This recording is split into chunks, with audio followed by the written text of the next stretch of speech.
Oi, gente, meu nome é Carmen Scartesini, esse canal é para falar sobre livros e ideias e hoje a minha pergunta é: quais são as nuances que a gente consegue encontrar numa sociedade totalitária, na sociedade de hoje? E eu vou me basear no livro 1984. Eu não vou dar spoiler do livro, vou passar um pouquinho sobre as ideias do livro. Eu quero trazer elas para o nosso contexto atual hoje, na nossa polarização política e tudo mais, né? Então, o George Orwell, ele viveu numa sociedade onde estavam em ascensão os governos de Stalin e Hitler. Então, ele fez os livros, acho que mais famosos dele são 1984 e A Revolução dos Bichos, né? A Revolução dos Bichos também é um livro muito interessante, onde ele faz uma crítica ao comunismo, em como que às vezes você tirando o poder para dar para o povo, na verdade você só está trocando de mão entre uma pequena classe que vai dominar uma outra classe maior que é a massa, né? Então, na distopia do George Orwell,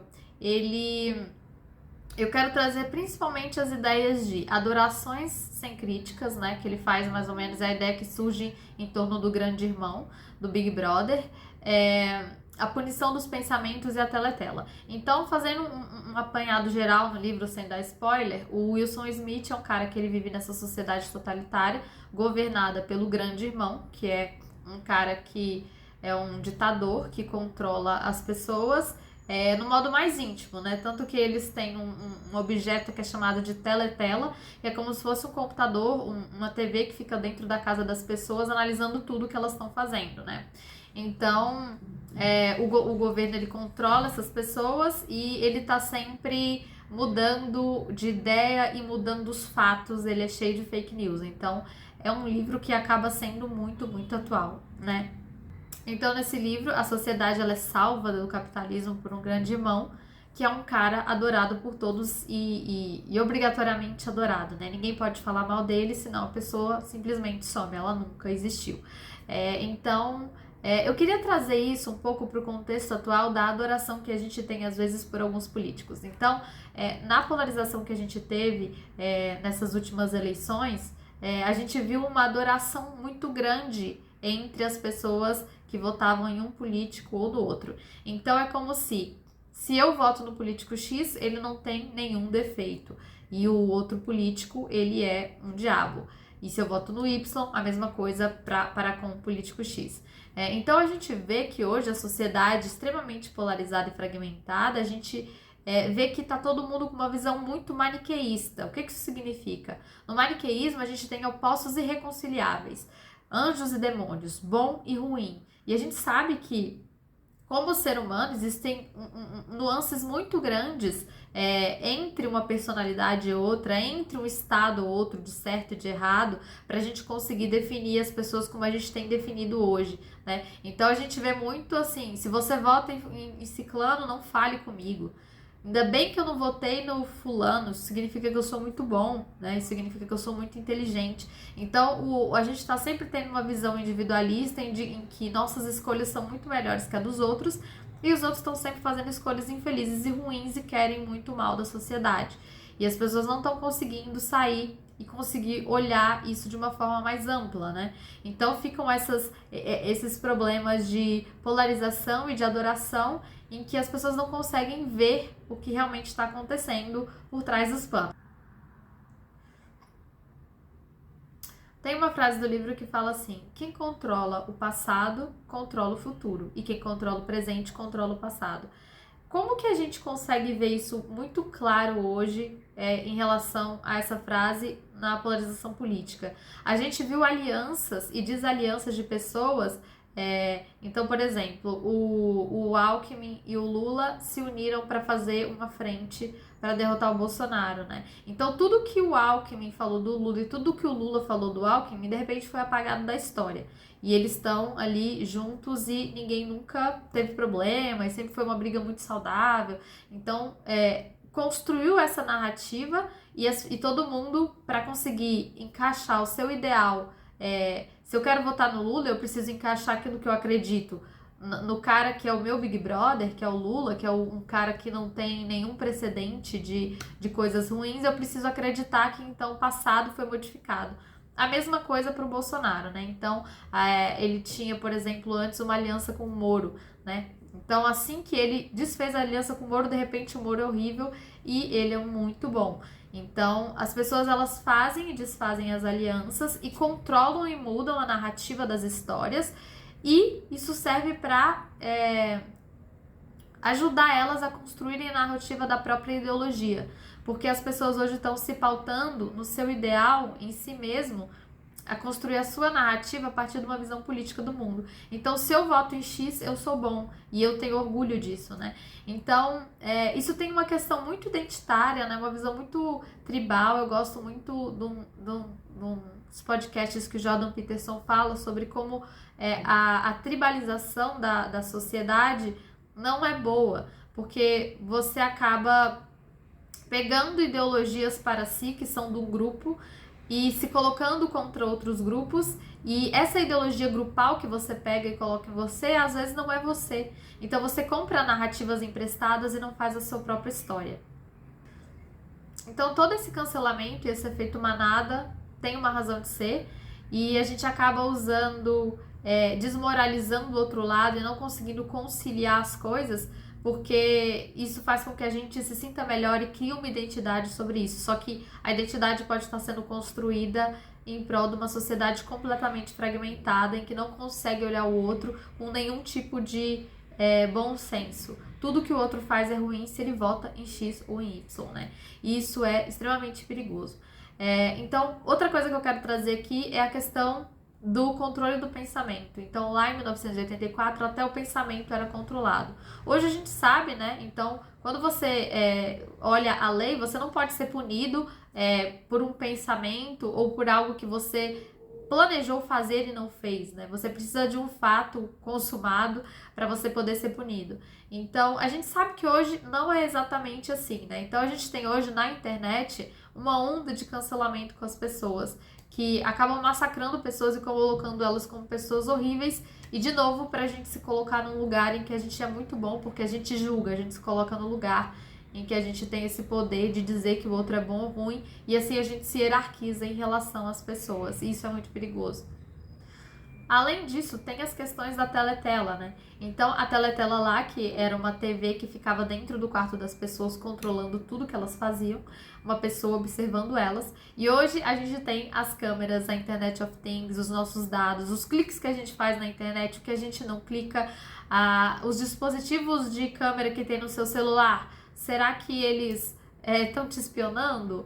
Quais informações estão sendo pegas da gente? Porque existe, às vezes, uma questão da gente não poder fazer algumas relações, alguns contratos com outros países que podem transferir dados e com isso manipular a população. Então, às vezes as pessoas entendem que hoje já acontece, como eu tinha falado no livro Algoritmo de Destruição em Massa. Hoje, toda a informação que a gente tem na internet sobre a gente pode levar a gente a ser, às vezes,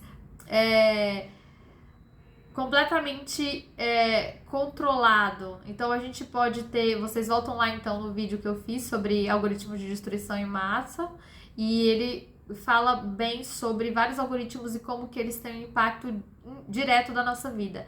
E também hoje direto até na nossa política, né? Afinal, fake news às vezes ajuda a eleger alguns governadores, alguns presidentes no mundo afora. Então, essa ideia maniqueísta de opostos irreconciliáveis que surge hoje, então quem quiser dar uma olhada também no livro que eu comentei no vídeo passado, que era O Naufrágio das Civilizações, o autor ele coloca muito bem como toda essa fragmentação em todos os níveis pode levar a gente ao naufrágio da nossa civilização, assim como aconteceu com a sociedade islâmica, que foi se fragmentando, até ela não conseguir mais ter força e se tornar uma sociedade que acaba sendo vista com péssimos olhos e acontece todo tipo de violência dentro da civilização. Então, a gente pode até entender, né? George Orwell, que viveu, por exemplo, vendo a ascensão de Stalin e do regime comunista e todas as atrocidades que foram cometidas, né? Ele faz toda essa crítica e dentro do livro do Naufrágio das Civilizações, o autor também faz uma crítica sobre como, se a gente não conseguir conciliar os lados de direita ou esquerda, isso pode ser ruim, porque se a gente chegar num extremo de um comunismo, que foi uma sociedade completamente ruim e totalitária, ditatorial, e o outro extremo que o autor também cita no livro, que eu comentei no vídeo passado, foi a questão do ultraliberalismo, que às vezes também pode pesar a mão na questão de distribuição de renda e das classes sociais que dependem muito, às vezes, do governo. E aí o livro também fala de uma frase: se o povo tivesse consciência de si, o governo teria consciência do povo. Então, hoje a gente acaba sendo muito manipulado pelas notícias, as pessoas não vão a fundo para entender o que está acontecendo, as pessoas têm dificuldade de entender o impacto sistêmico que às vezes algumas decisões têm. Essa semana aconteceu, por exemplo, uma queda na bolsa e muitas pessoas fizeram críticas muito grandes dizendo que apenas os investidores e os ricos estavam achando ruim o problema da queda de ação nas bolsas, né? Que seria um impacto apenas para eles e era por isso que eles estavam reclamando. Então, isso não é exatamente verdade, porque o impacto na bolsa e nas empresas tem um impacto direto na vida da pessoa que depende dos empregos dessas empresas, né? Essa semana também aconteceu por causa de uma queda das ações do Facebook ao longo do ano passado de até 70%, aconteceu mais de 11 mil demissões. Então as pessoas têm que entender que ficar demonizando as pessoas e sem tentar entender a fundo o que está acontecendo e tentar conciliar essas diferenças, talvez seja muito mais interessante do que ficar num jogo achando que todo mundo é seu inimigo e todo mundo é muito ruim. Mesmo que isso talvez te coloque num lugar, numa sensação de que você é bom e que está lutando pela coisa certa, muitas doutrinas, inclusive o comunismo, ele foi colocado como um projeto que luta em prol do proletariado e da massa, e no fim a gente sabe que não foi isso que aconteceu. Então, não estou aqui fazendo uma crítica sobre o comunismo e o capitalismo, estou querendo mostrar justamente como que se a gente se perde na dualidade, nos extremos, a gente não consegue ver além disso. Então, talvez exista, e eu trago de novo, então, o questionamento que ficou no Naufrágio das Civilizações, o vídeo que eu fiz na semana passada. Será que não tem como a gente conciliar as coisas? Será que essa visão maniqueísta de que ou é preto ou é branco vai funcionar bem e vai fazer com que a gente acabe tomando um rumo meio catastrófico para a sociedade? E por último, eu queria falar um pouco sobre a visão psicológica do livro, sobre como às vezes a gente acha que a gente está muito apegado a um ideal e a gente realmente acredita em uma coisa e no fim, eu não vou dar spoiler, não vou explicar muito bem, mas fica como um teaser para você ir lá ver no livro o que foi o quarto 101. Então, a vida inteira às vezes a gente pode falar que é muito bom, que é muito justo, que é muito maravilhoso, mas na verdade não houve uma situação de selvageria muito grande em cima da gente que às vezes fizesse com que a gente tomasse decisões que não são tão boas assim, né? Então fica no ar essa questão de: será que a gente é tão bom assim? Será que se a gente fosse extremamente torturado e estivesse numa situação horrível, a gente não entregaria até as pessoas que a gente mais ama? Então, será que vale a pena mesmo a gente achar que o outro é tão ruim, sendo que a gente tem tanta sombra para tratar na gente?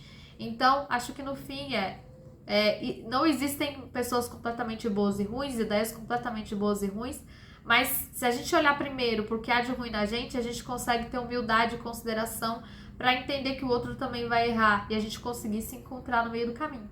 Então é isso, espero que vocês tenham gostado. Hoje eu falei sobre as ideias do livro 1984 e é isso, até o próximo livro.